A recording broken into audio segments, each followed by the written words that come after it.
Konnichiwa, hello, I'm Josh McCoin, and this is my wife Erin, and we are AGWM Missionary Associates from Kentucky to Japan. I was called to Japan through a lot of different events. I actually became a Christian when I was 16. I went to a youth camp and I got to hear a lot about what God was doing in the world, and I learned a lot about missions.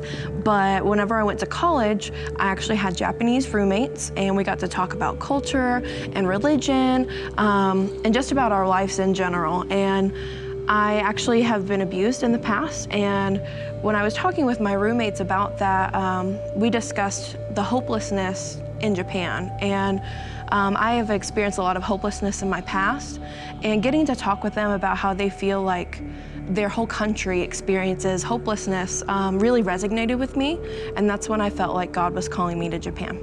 So one thing that led us to Japan was when we found out about the overwhelming lack of Christianity in the country.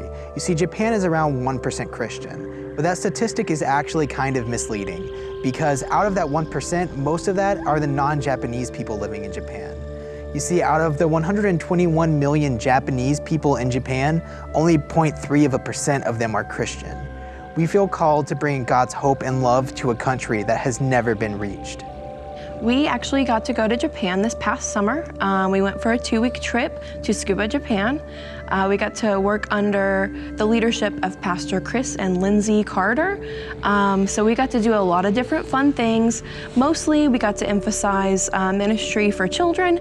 So we did English camp / VBS. It was a lot of fun, and we're looking forward to getting back to Japan soon. While we were in Japan, one of the things we did was take a day off and go to Tokyo. And one thing that immediately gripped us was the subways, the trains, everyone's completely silent on them. But that wasn't the only thing that stuck out. One thing that stuck out was the people that we noticed on the train. You see, we got up early in the morning, could go do touristy things, and we came back late at night, but there were people that were there on the same train in the morning and coming back at night, going to work. And this is what they experience every single day. You see, Japan is a very work-centered society to the point where recently the government had to step in and limit the amount of hours people could work to 100 a week. You see, there's a term in Japanese called karoshi, which literally means to work yourself to death. And that's something that has really been burdened on our heart. So when we actually worked at the children camp during the week, we met a lot of different children, and throughout the community we met a lot of different children and got to have some fun experiences with them.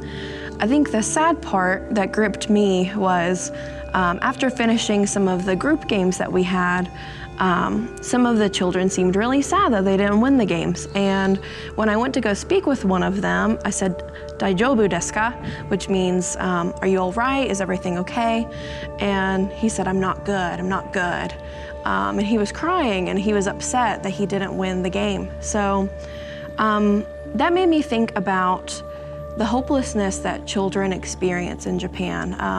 Some of them experience a lot of shame for not being perfect or not doing their best, and that affects children because they're not good at everyday tasks sometimes. So that broke my heart even more to understand the hopelessness and the shame that some of the children feel for not being perfect.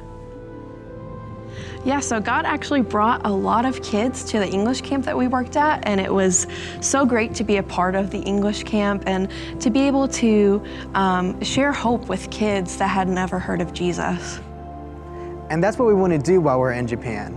We want to work with kids and youth, and I have media abilities that I want to use to be able to share the gospel amongst people who've never heard it before. So we're going to be going to Scuba Japan, and God is doing amazing things there. Over the past year, He's called 5 people there to serve full-time. But we can't do that without your help.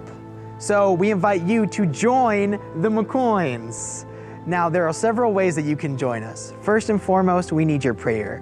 We need prayer that we can swiftly and safely make it onto the mission field. We need prayer for the hearts of the people that we're going to be ministering to in Japan.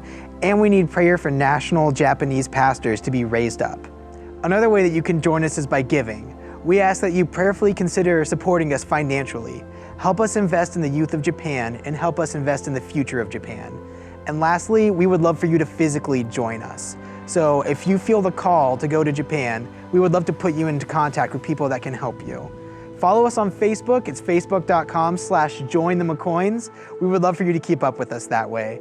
Thank you. Mata ne. Bye-bye.